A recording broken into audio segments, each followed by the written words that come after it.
Mobile अथवा कोई भी इलेक्ट्रॉनिक उपकरण ले जाना सभी परीक्षार्थियों के लिए पूरी तरह से वर्जित किया गया है और जो भी परीक्षार्थी यदि इस प्रकार के कोई भी उपकरण ले जाते हुए पाए जाते हैं तो उनका न सिर्फ वह उपकरण जब्त कर लिया जाएगा बल्कि उनको परीक्षा से निष्कासित करते हुए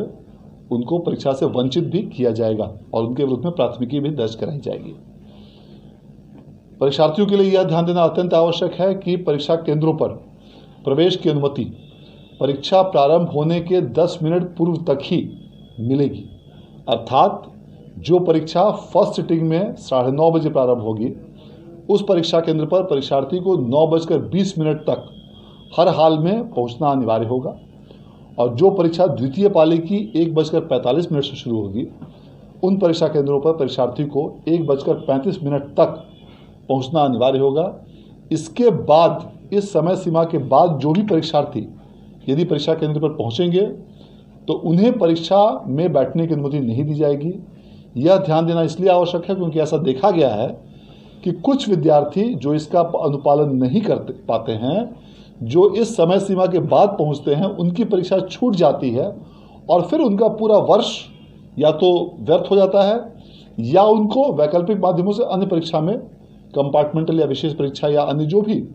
वैकल्पिक उनके लिए माध्यम उपलब्ध हों उसमें बैठने की बाध्यता होती है। इसलिए यह अत्यंत आवश्यक है कि सभी परीक्षार्थियों से मैं अपील भी करना चाहूँगा कि आप निर्धारित समय से काफ़ी पूर्व परीक्षा केंद्रों पर पहुँचें और यह जो समय सीमा 10 मिनट की दी गई है यह अधिकतम सीमा है, इससे भी आप काफ़ी पहले पहुँचें ताकि आपको परीक्षा केंद्रों पर प्रवेश में किसी भी प्रकार की दिक्कत ना हो और ट्रैफिक जाम या इत्यादि अन्य किसी भी प्रकार की यदि जिले में कोई समस्या होती है उसके कारण आपको परीक्षा में किसी प्रकार की कठिनाई नहीं हो। इस परीक्षा केंद्रों पर पूरी तरह कड़ाई के साथ कदाचार रहित और स्वच्छ परीक्षा कराने के लिए बिहार विद्यालय परीक्षा समिति द्वारा सभी जिलों के डीएम्स को और एसपीज को आवश्यक दिशा निर्देश निर्गत किए गए हैं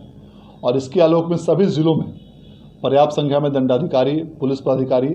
और पुलिस बलों की प्रतिनियुक्ति इन सभी परीक्षा केंद्रों पर की गई है। इसके साथ ही सभी जिलों में जोनल दंडाधिकारी,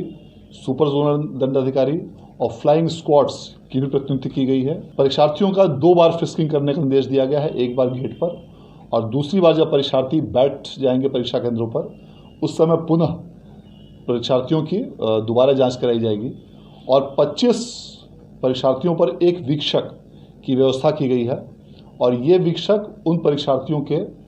सफल और कदाचार रहित परीक्षा संचालन के लिए पूरी तरह से जिम्मेवार होंगे और इस आशय का उन्हें घोषणा पत्र भी दिया जाना है।